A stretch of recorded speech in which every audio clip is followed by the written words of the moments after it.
Well, my entire story is, I guess, kind of sad. I was one of those kids that had tetracycline poisoning. So my teeth were yellowed and discolored from the time I was a child. And so I was bullied for that. My cousins called me green teeth. It deeply impacted my self-esteem as a child and being brought up my whole life. And it's just, despite whatever talent I had, it was just something that plagued me every time I looked in the mirror. No matter how much I brushed my teeth or whatever, I couldn't, the conventional whitening treatments didn't work. And then later on, I realized that I had all these genetic conditions that led to the periodontal degeneration. And then in 2010, I was diagnosed with severe periodontitis. I was in a whole lot of pain, and I could barely afford the extractions. I can tell you that the last 3 molars that I pulled out of my upper arch, I did so myself with my bare hands because no one would treat me. And every time I went in to see a provider, I saw 3 implantologists in the United States. Each of them quoted me a price upwards of $60,000 to do for me what you've done. And I struggled, I tried to barter my services. I prostrated myself before these people and said, "Can you help?" And they were just basically like, "No, Tom, sorry, you're too poor," and sent me on my way. And then I had a colleague introduce me to the concept of medical tourism. And that was about 6 years ago. And I began doing research, and I researched all around the world. I talked to practitioners in Uruguay, in Poland, in India, and in Mexico.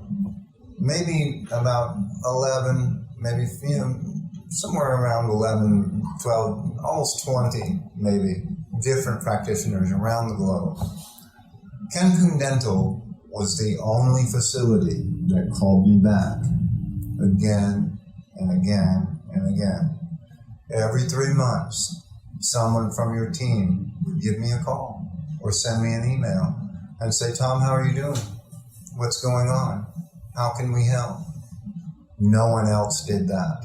No one else tried to build a relationship with me and work with me in the way you did.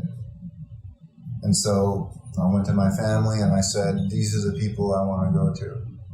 These people have earned my trust." And so that's how I picked you. And it took a couple of years for us to come to terms and for me to get the money together and, my health benefits together and get all my ducks in a row. And then I came. And that's how I ended up here.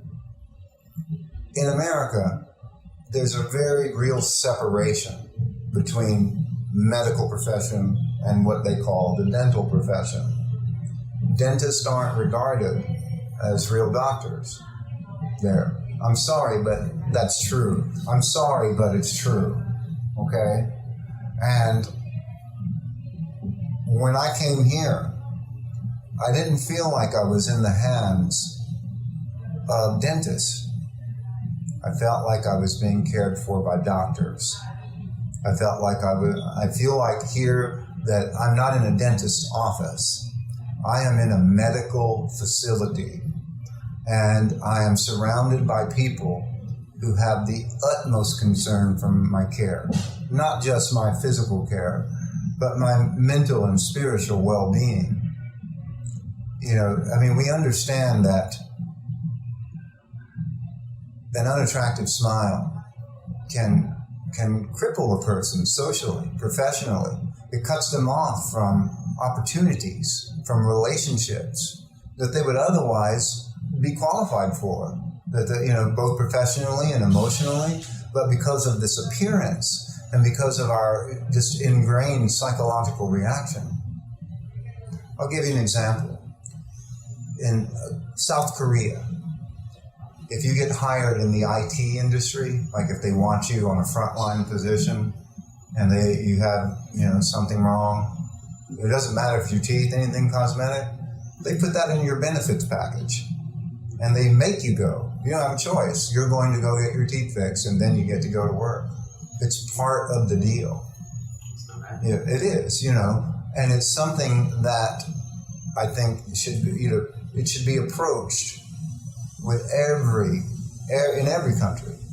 Periodontal health, as we know, is related to heart health, kidney health, pancreatic, liver, and when it's not, it's an open pathway for bacteria like Streptococcus mutans to get into your bloodstream, to create plaque around the heart valve. In my country, Medicaid has to pay for people on dialysis.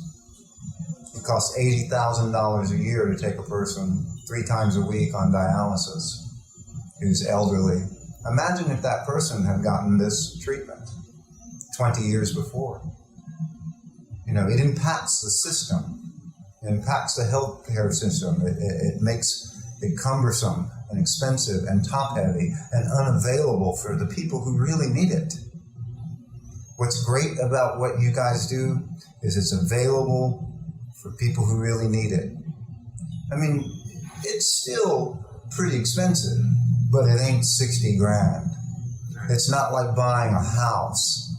It's like buying a decent used car. It's within the reach of the average middle class or lower middle class America.